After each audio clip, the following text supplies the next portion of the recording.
Okay, welcome to today's lecture for World War II and the origins of the Cold War. So there's two time periods you need to know within this slide, and that is World War II, 1939 to 1945, and immediately afterwards, the origins of the Cold War, 1945 to 1949.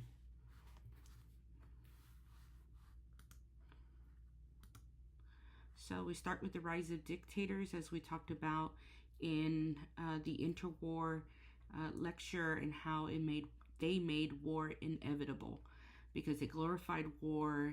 Each of them had an expansionist policy, and so they had this ambition to take more land.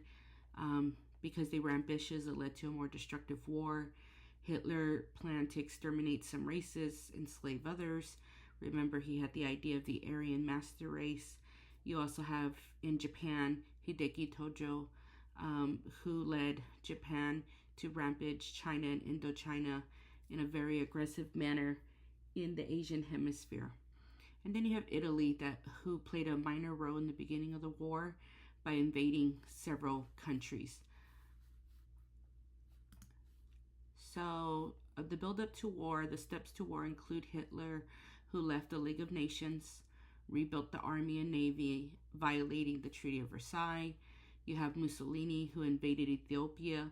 If you remember back from the scramble for Africa, Ethiopia, that we long talked about as being a strong Christian kingdom, had beat Italy back in the 1880s. So they wanted revenge. Hitler occupied the demilitarized zone of the Rhineland in France. Hitler also helped Franco, and we talked about this during the interwar time period. Franco allowed Hitler to practice aerial bombings on the small village of Guernica in Spain. And believe it or not, the person who was willing to invade and stop Hitler was Stalin. Political cartoon for you. You probably recognize the cartoonist. It says the Great U.S. Sideshow, which is kind of another phrase for circus. And it's the appeaser. And it says, on this platform, the most amazing marvel of the age. He lives, he talks, yet the guy has no guts. And as you can see, that the person with the megaphone, with the speaker, is dressed like Uncle Sam. You can see the appeaser has no guts. You can see right through them. So, some additional steps to war. Hitler demands more land. He's given more land, and that's kind of the definition of appeasement, where you give in. So, in something called the Munich Agreement, Hitler takes all of Czechoslovakia. It was said that it was his so-called backyard, and it was okay that he was taking it because of that reason. But then, of course, Hitler wanted more, and so he demands a section of Poland, but was refused by Britain and France. At the same time, Stalin made a deal with Hitler and signed the Nazi-Soviet Pact. The USSR became neutral, which would allow Hitler to invade Poland. He said, I'm not going to step in if you take Poland. And in return, Stalin was going to provide Hitler with grain, oil, and strategic resources. And so you can see in the top right map, Czechoslovakia that Germany took. You can also see in green, light green, the area that Italy conquers Albania. And then you can also see that some other parts of Czechoslovakia went to Hungary, which is to the south of Czechoslovakia. In the cartoon, you can see, the same kind of patriotic bird representing the U.S. just sitting high and mighty in its nest. And in the background, you can see the Nazi bird that is pecking down all the trees so far. The trees that have fallen, which represent the countries, include Norway, Greece, I believe Yugoslavia, Denmark, France, Poland, Holland, and is now working on England. And of course, it was a threat to the U.S. that the Nazis would attack them next. Here's another political cartoon showing the policy of appeasement. So in the center, you have the appeaser holding up lollipops, and he's telling all these really hungry, some type of animal, remember, one more lollipop and then you all go home. And of course, even if they were to get one more lollipop, they would want more. And that's kind of what the Nazis were doing. So here's a map showing you the road to World War II. Again, failures of the League of Nations. You have the appeasement policy, and then you have the invasion of Poland.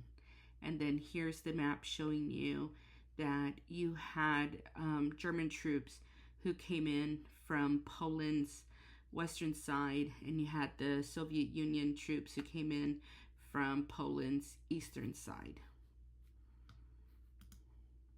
Looking at alliances, the allies at the start of the war include the UK. You also have France, but France didn't hold up very long. And then you also have Poland, who also did not hold up very long. You have late entries. And so, remember I told you Stalin made a deal with Hitler.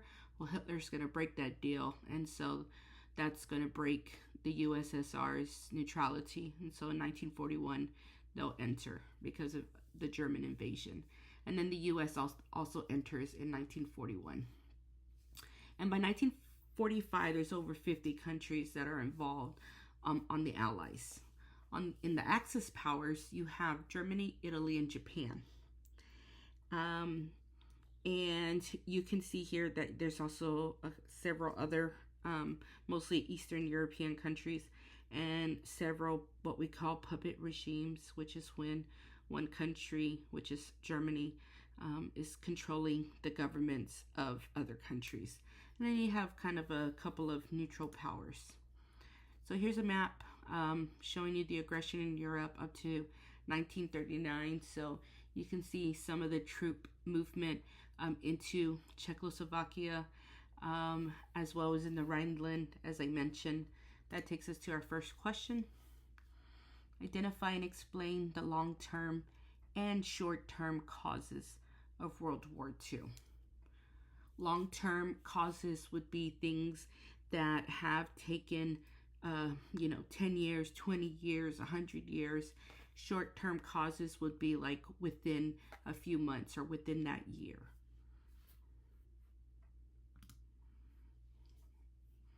All right, the war in Europe. So Hitler's invasion of Poland is the immediate cause of World War II, as you might have guessed, as I mentioned earlier.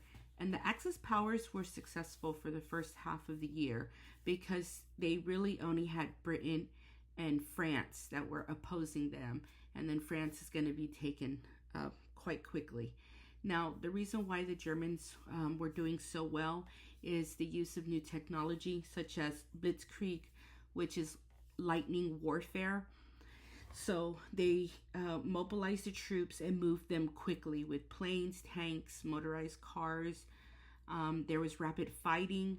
This is on the contrary to World War I, which was long and drawn out trench warfare. There's a lot of new technology in World War II, like radar, sonar, jet aircraft, rocketry, atomic energy, synthetic materials, and computer science. So it's a high-tech war. Poland had over 3 million Jews prior to World War II. Unfortunately, somewhere around 90 to 95% of Jews in Poland will be decimated during the Holocaust.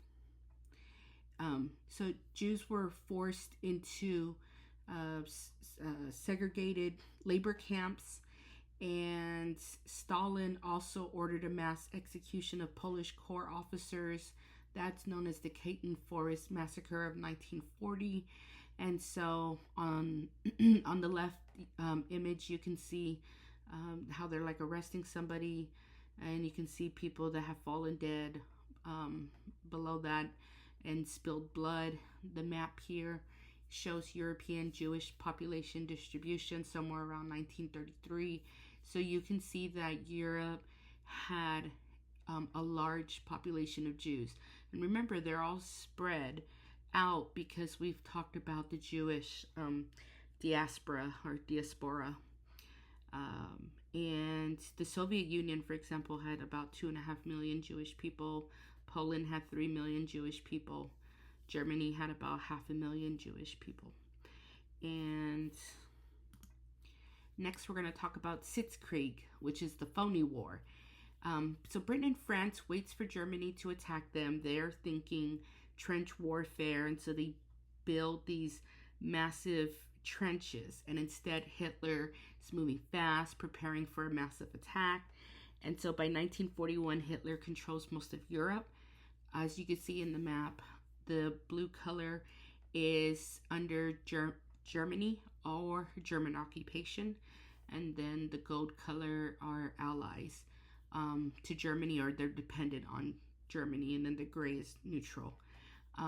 Vichy France is one of the ones we'll be talking about in just a little bit.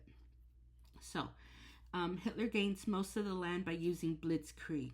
So Hitler's using blitzkrieg, and Britain and France, it's more like the Sitzkrieg or the phony war, because they're preparing for kind of a different type of war.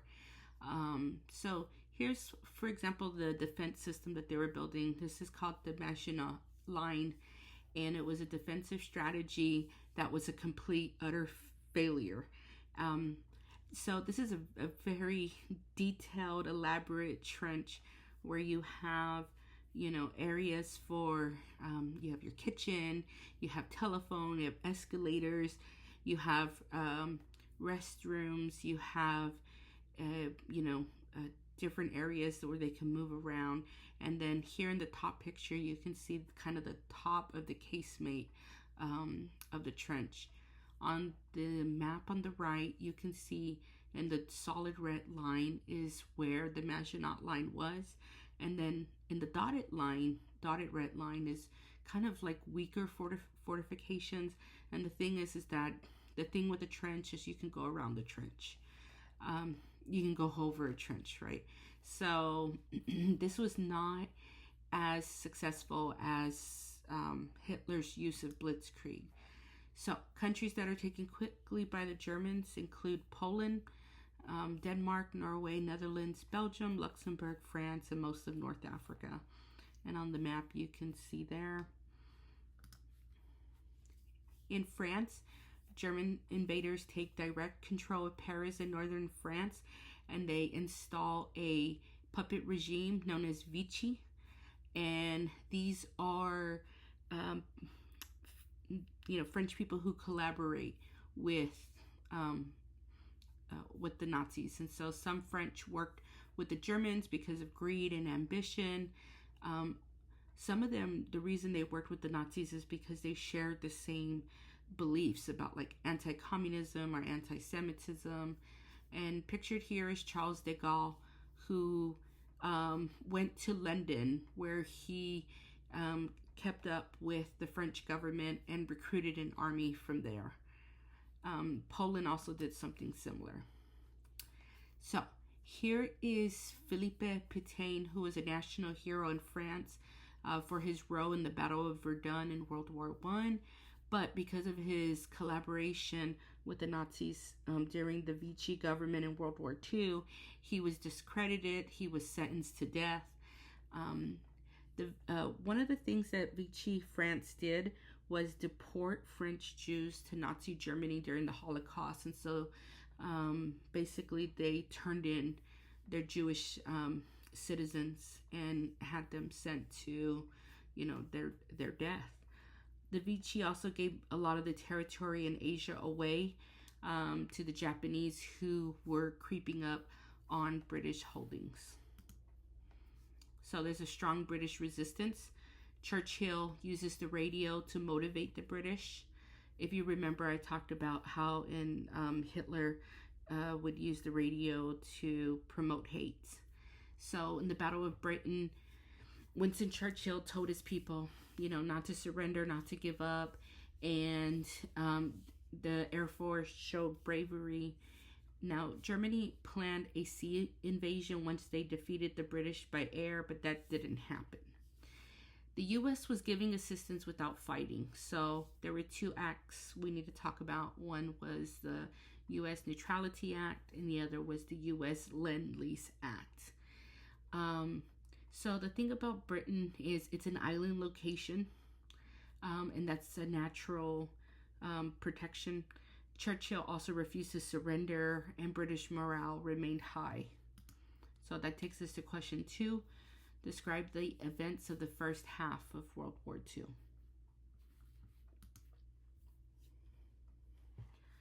Okay, so the U.S. and the USSR changed the war.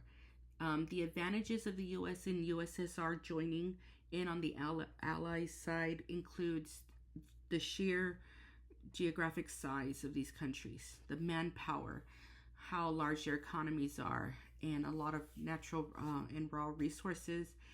But in order for Japan and Germany to win, they needed to do it quickly, but they don't, right?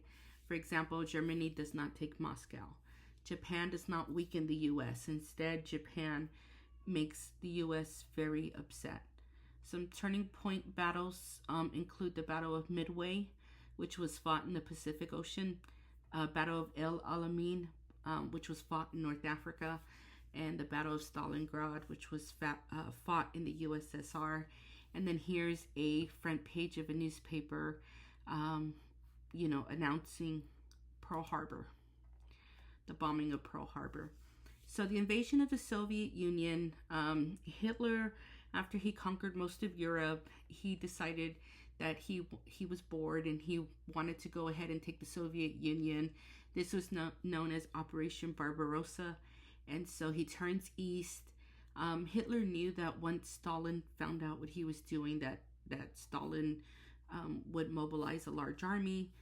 Hitler's goal was to enslave the Slavic people around Ukraine and about half of European Russia. And Hitler sends about 3 million men and thousands of planes and tanks. So this sets up a fight, a new line, which we're going to call the Eastern Front between the Soviet Union and Germany. And so the Soviets almost lost early in the war, and what saved them was the Russian winter. And so for most of the war, the Soviets were fighting the Germans in the Eastern Front. The Eastern Front was hard for Germany. Germany had to send about 75% of its soldiers there. The Germans were unable to take Moscow, so they turned south to Stalingrad to attack the oil fields. Germany finally defeated at Stalingrad in 1943, but the Soviet losses were an astounding 21 million deaths. They launched a counteroffensive against Germans and pushed them out in 1944, pushed back into East Germany, where Soviet troops took vengeance. And so instead of just peacefully ending the war, the Soviet troops engaged in rapes and looting and executing civilians. So question 3, describe the Soviet front of World War II from both sides.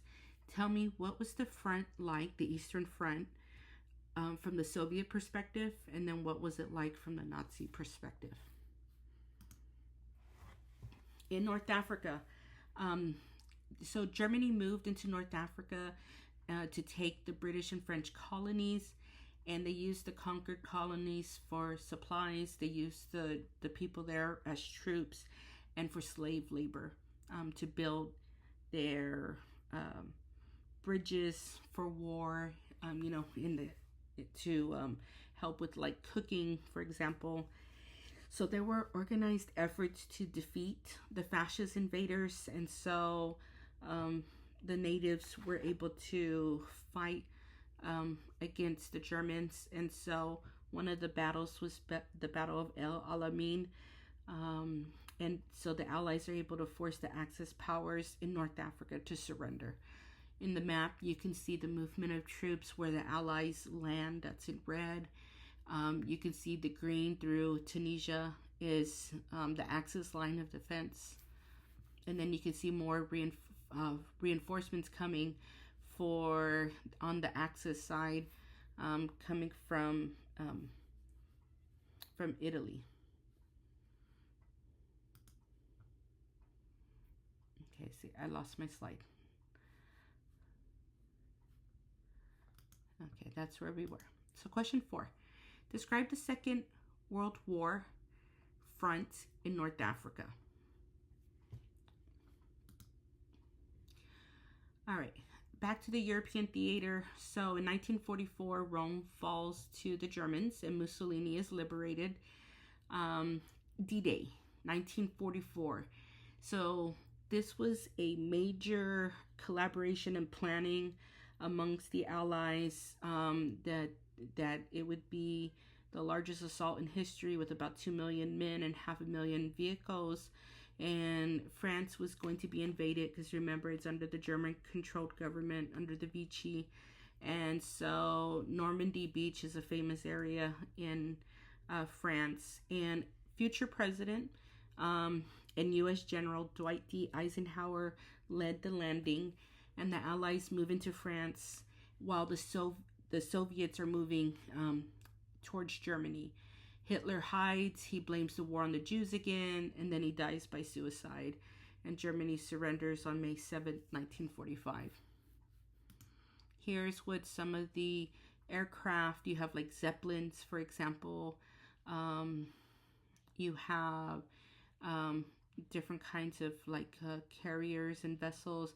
You also have these unique they're both land and water type vehicles. And then there's the New York Times cover announcing the invasion.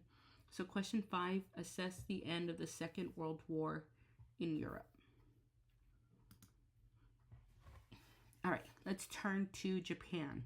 So in 1931, Japan seized Manchuria for raw resources, because remember, Japan is just a couple of really large islands and then, thousands of smaller islands, but they don't have that large geographic size, which will allow them more resources. And so their plan is to take other areas so that they can take the resources from there.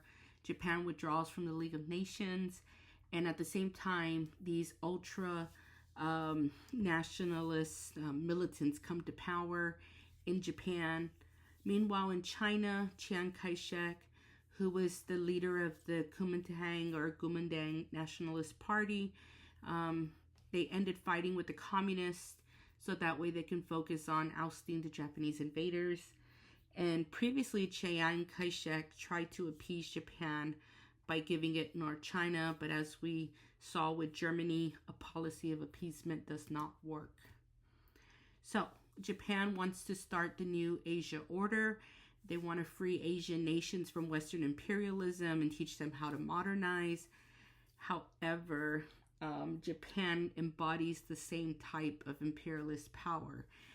In fact, when they invade China in 1937, they show brutality, and that invasion is known as the Rape of Nanjing. And Japan's new order of dominating the Asian area is going to be called the Greater East Asian Co-Prosperity Sphere, which to me, that name, it foreshadows that it's going to be a failure. The name's too long. But they displayed aggressiveness even before Hitler. And originally they wanted to take the Soviet Union to get resources in Siberia.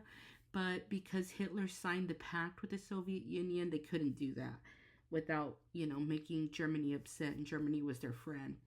So Japan looks towards Southeast Asia, which we're going to call Indochina. Indochina is like Vietnam, Laos, Cambodia. And so they loot that area, and the U.S. opposed these actions and placed sanctions on Japan. So the United States tells Japan you have to give back all the land you took. And the U.S. places economic sanctions, for example, like freezing Japanese assets. Now, Japan relied on the U.S. to purchase oil, steel, and other raw materials in order for them to continue their war on the Asian mainland. And so, without those resources, Japan was going to need to get them from the Dutch East Indies. That means that they would still have to fight the U.S. because they would need to take the Philippines, which was being controlled by the U.S. since 1898. So Japan saw this as an act of war, these sanctions, and prepares a military assault. And Japan joins the tripartite pact with Italy and Germany, and so that makes three of them. Japan planned war against the U.S. if the U.S. did not remove the sanctions. And you can see on the map the Japanese Empire in red. And areas occupied by Japan are in pink. So Pearl Harbor, Hawaii. In December 7th, 1941, Japan launches a surprise attack on U.S. ships. And at the same time, and a lot of people have heard about Pearl Harbor, but they don't realize that Japan also attacked other places at the same time, including the Philippines, again, which was a U.S. territory. Japan also attacked Burma and Malaysia. So, Germany and Japan both declare war on the United States, and the United States immediately begins to mobilize. FDR said about Pearl Harbor that December 7, 1941 was a date which will live in infamy. And so this is the entry of the U.S. All right, going to the Philippines. So the Bataan Death March. On the left, you can see the map across one of the peninsulas in the Philippines. What happened was it was a mixture of American soldiers as well as Filipino soldiers who were captured and forced to march across the mountainous peninsula. They weren't given water, they weren't given food for quite a while. So many of them actually died from starvation, dehydration. Some of them had wounds and died from that, and some of them were executed. And the ones who did survive, when they got to the labor camps, it was very brutal. And then there's a newspaper headline announcing the Bataan Peninsula that had been occupied by Japan. So the Allies have to make a plan, and they decide that first they're going to defeat Germany, so they're going to focus on Europe, and then they're going to move to the Pacific Front and fight Japan. That means the U.S. has to be patient and wait several years in order, to have payback. So President Roosevelt and Prime Minister Winston Churchill create a strong partnership. Two big battles to know in the Pacific. That includes the Battle of the Coral Sea, where the U.S. defends Australia, and then the Battle of Midway, where the U.S. Navy takes the Pacific. Finally, the U.S. retakes the Philippines from Japan in 1944 and blocks all supplies into Japan.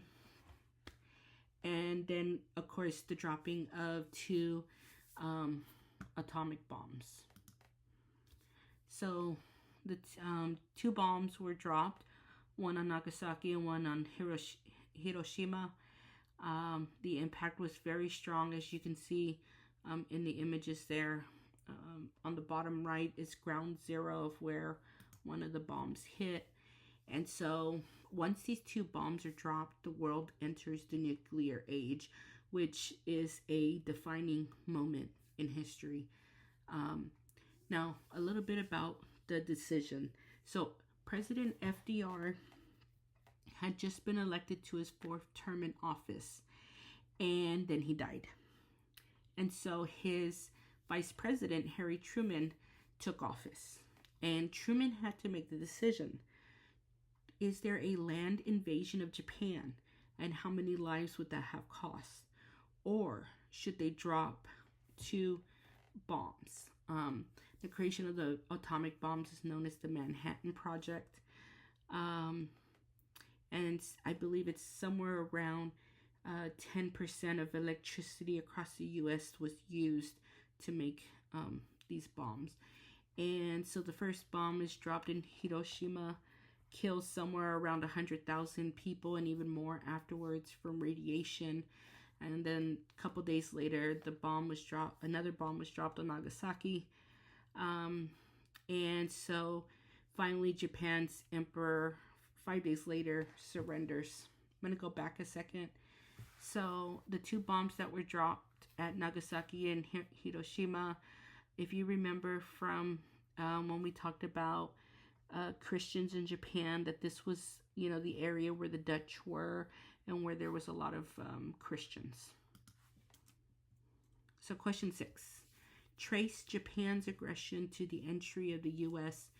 in World War II to the end of the Pacific Front.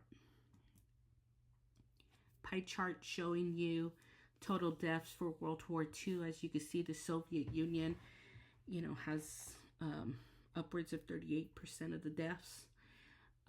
And that's considering that they entered later. China is about 20%. A lot of those are going to be civilian deaths. Germany about close to 13%. Poland about 12.5%. So let's talk about some of the conferences and agreements that were made. So in 1941 was the Atlantic Charter. Roosevelt and Churchill agreed to what a post-war Europe would look like. This would include self-determination, where people can decide their own borders, and mass disarmament, where people will demilitarize. And later, this charter will be adopted by the United Nations. The other conference is located in Tehran, which is in Iran, 1942. And this is where they decide on opening up a new front in France, because the USSR was, almost beaten on the Eastern Front. And so they want an outlet where Germany will be forced to send more troops somewhere else. So Britain agrees that they will open a new front in France, but only if Stalin allows Greece and Hungary and Yugoslavia. And in order that they would exchange control over Romania and Bulgaria. So basically Britain and the USSR were deciding on who will have power over which of these countries after war, which doesn't sound very peaceful at all. The Yalta Conference held in Crimea, which was at one time part of Russia and then part of Ukraine and then back to Russia most recently. The USSR wanted territory in Manchuria and some of the northern Japanese islands. They still argue over where the line is between Japan and Russia. And then Germany would be divided into 4 zones, which we'll talk about in a little bit. The USSR would allow Eastern European countries to be democracies, which Stalin lies about that, and as well as in Poland. Potsdam Conference, July 1945. So the USSR gets Eastern Poland. Poland gets some of Germany's land, and then they come up with the final division of Germany, which it's going to be divided for over 40 years. Austria was also divided and occupied until about 1956, and the US and the USSR formed separate treaties with Japan because it was already the starting of the Cold War. So, question 7, create a table or chart with details about the 4 conferences listed on the previous slide. I showed you this chart before. This is the Nuremberg laws. These are the laws that Nazi Germany had about blood relationships and determining like who's a Jew. If one of your grandparents was a Jew, you were considered a Jew. So there's a couple of propaganda posters. As you can see, they're using the youth. There was actually something called the Hitler's Youth. And at school, children were indoctrinated and learned about race history and party beliefs in school. The one on the right, it's translated to "Every girl belongs to us." Girls were taught to be good wives and mothers, and so it was a very traditional view for the role of women. The Holocaust. So Hitler viewed the Jews as the lowest of the races. He also didn't like gypsies, which are known as Roma. Jews in countries that were invaded by Germany were terrorized. As I mentioned, what happened to the Polish Jews and the Russian Jews. In 1942, Hitler's final solution was that any able-bodied Jew would work in the death camps. They were the ones who were digging the mass graves. They were the one who, but they barely kept them alive, just enough that they could do the labor. And Jews who could not do hard labor were sent immediately to death. On the top right is a picture of Nazis who were rounding up some of the gypsies. In the map on the bottom right, the red color are death camps, the green color are labor camps, and then the blue are mobile killing units where they actually were moving around and trying to kill as many Jews as they could. So, the next thing we're going to talk about is the Warsaw Ghetto Uprising. Now, before the Jews were deported to labor or death camps, they were forced into segregated ghettos where they didn't have jobs. There was very little food. But at the time, they could not imagine what was about to happen. And so, they thought that they would be able to eventually return to their homes and their businesses. But instead, they started busing them to sending them out on trains, not buses, sorry, on trains to concentration camps where they would be killed. So there were a lot of immigration restrictions. And so, for example, in the United States, there was a quota because of the 1924 Immigration Act, which limited how many Jews could enter the United States. And that included refugees. So in 1939, a ship carrying about 900 Jews was turned away from U.S. ports. And most of those Jews were returned back to Europe, where they died in the Holocaust. Britain also was limiting Jewish immigration to the UK as well as to Palestine. And then after 1939, it was really impossible for Jews to escape, and the only choice at that point was to hide. And you have likely read the story, the play about the Diary of Anne Frank. So, talking about some of the atrocities committed by the Nazis, they executed religious leaders if they protested against the Nazis. The Nazis had their own secret police, the Gestapo. Again, concentration camps, the death camps. There were a lot of science experiments that happened that were not humane. There was a genocide, which is what we call the Holocaust. Nuremberg trials. So a lot of this is discovered during the trials where they investigated and asked questions. Many of the Nazi leaders died by suicide. Major Nazi leaders were convicted of crimes against humanity, which was the first time in history, and the courts exposed the atrocities of the Holocaust. Same thing is true for Japan. They killed prisoners of war. They also used them for science experiments, and they also, with the women that they,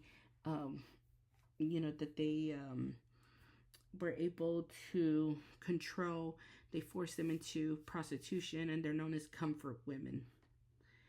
I'm going to talk about them more in a few minutes. There's also the Tokyo trials to put them, on trial for war crimes. And the West forces Japan to demilitarize and to become a democracy. And in the image is General MacArthur, who arrived at Japan and was going to, give the orders there. So question 8, list with details the crimes committed against humanity during World War II. Also, tell me, why do you think the world took so long to respond to what was happening? And this includes both in Germany or in Europe and in Asia. So there was local resistance during World War II. So, for example, in North Africa, when there was fighting, there was a group of Arabs in these newly freed French colonies of Morocco and Algeria that joined the British to fight the Germans and Italians. In the Philippines, Filipinos fought against the Japanese. And there was also local resistance to Japanese in Vietnam and in China and in the Dutch East Indies. And this helped the Allies. Pictured on the right are mountain men. When translated into Arabic, it's the Goms or Gomirs, and they were known for their fierce resistance and how brutal that they fought. And so they helped the Free French Army, but they also saw them as weak for surrendering early on. They went to Europe and helped liberate Marseille and Paris, but again, they're also known for the rampages that they went on and the rapes and the brutalities. And so, yes, they helped the Allies, but at what cost and what tactics? So, World War II is a total war. It's more of a total war than World War I because so many civilians were exposed to the horrors of war and because of the economic shift to war material and the amount of power that the government had. The government could tell, companies, you're no longer making toys. You're now making, guns or tanks to car manufacturers, for example. The Holocaust and other brutalities exposed the harshness of events during war.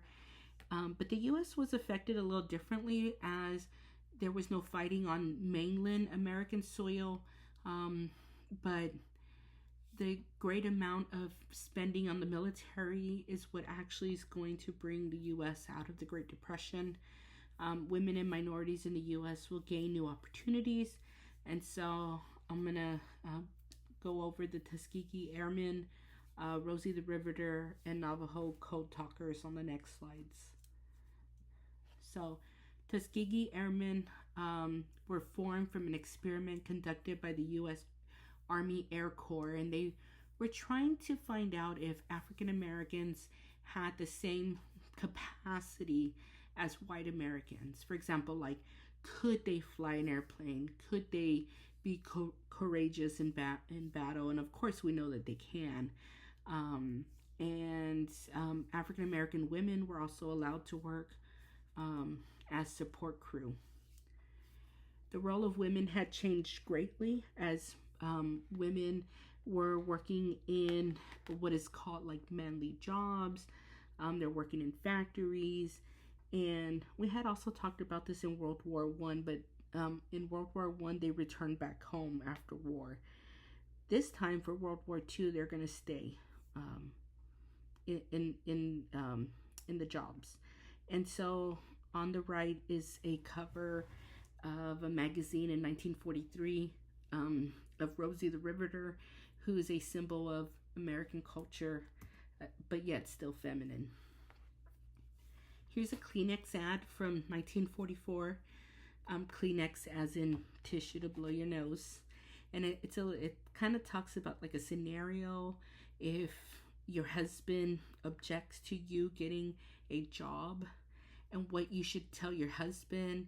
And so it talks about like how women play a great support role, and I thought it was just, seeing it come, it was surprising coming from a Kleenex ad, but that also shows the role of corporations in the wartime effort as well. Navajo Code Talkers. So their language was used to send or kind of like encrypt or code battle strategy, and somewhere around 44,000 Indians participated, and On the bottom right, you can see one of the platoons out of San Diego. On the top left, you can see a couple of the young men who were writing down code. Not only was the impact of war felt on the, in the U.S., but in the Soviet Union, even greater, because they fought in the Soviet Union. And so it was propagandized as the Great Patriotic Homeland War. There was a lot of relocation of factories and displacement of workers. And so many people were moved from factory work to farms, or even the other way around. And women continued to care for the household, yet some women, took jobs in the military. For example, on the bottom right, you can see a woman with a weapon. World War II destroyed the agricultural and industrial infrastructure because, again, the fighting was on the home front, and the Soviets were determined to never again allow the West to invade.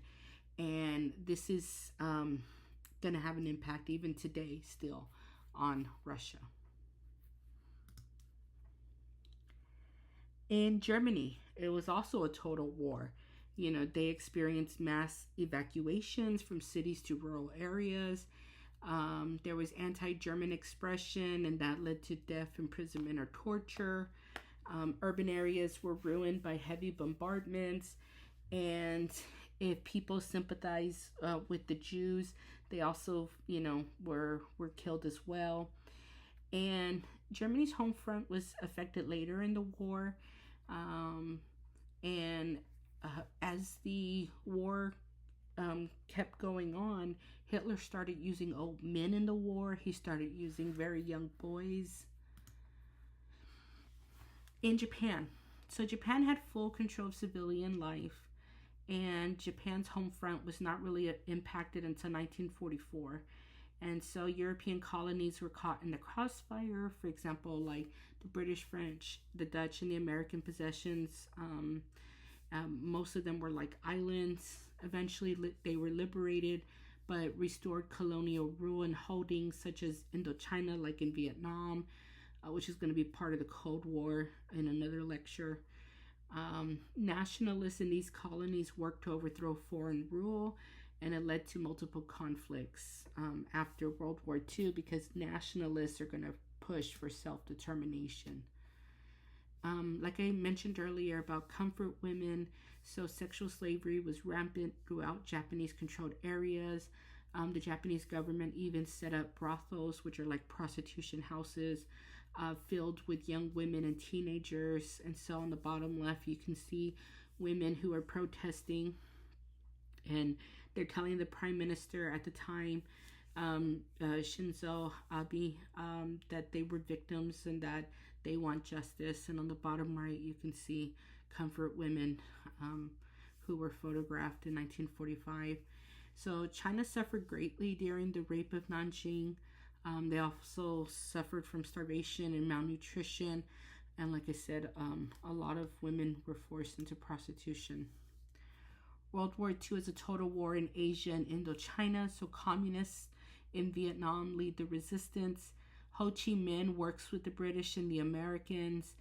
The Burmese Road was used to move supplies to China's Kuomintang Party because they did not want the communists to take over, which they are going to take over in China. Jungle warfare in Burma includes troops from Australia and Africa.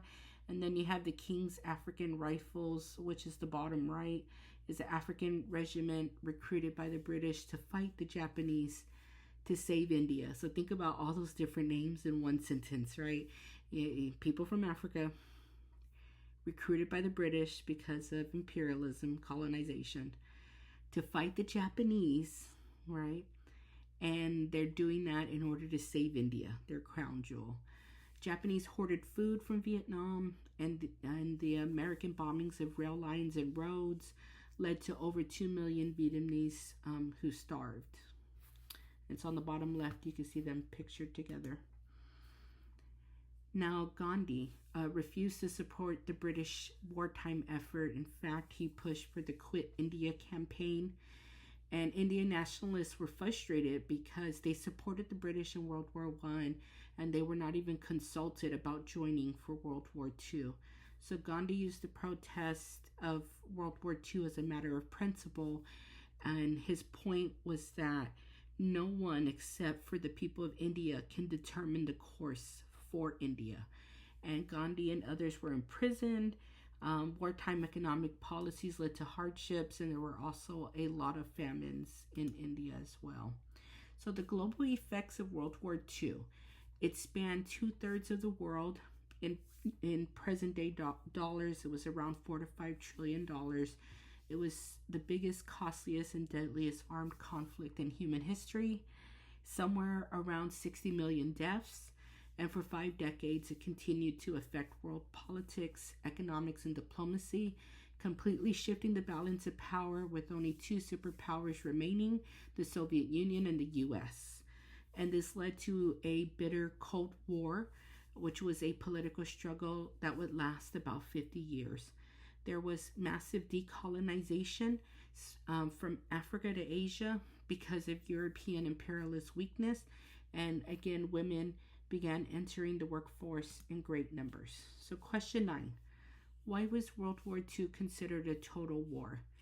Give 5 examples from different world regions.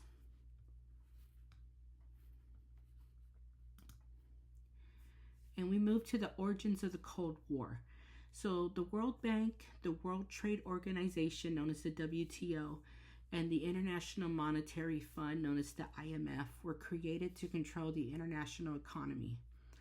And there was the creation of the United Nations. Now, the United Nations has several what we call organs or parts to it. One of the most important ones is known as the UN Security Council, which has 5 permanent members and 10 rotating members. The 5 permanent members means they always have a seat, and that is Britain, France, China, the Soviet Union, and the United States.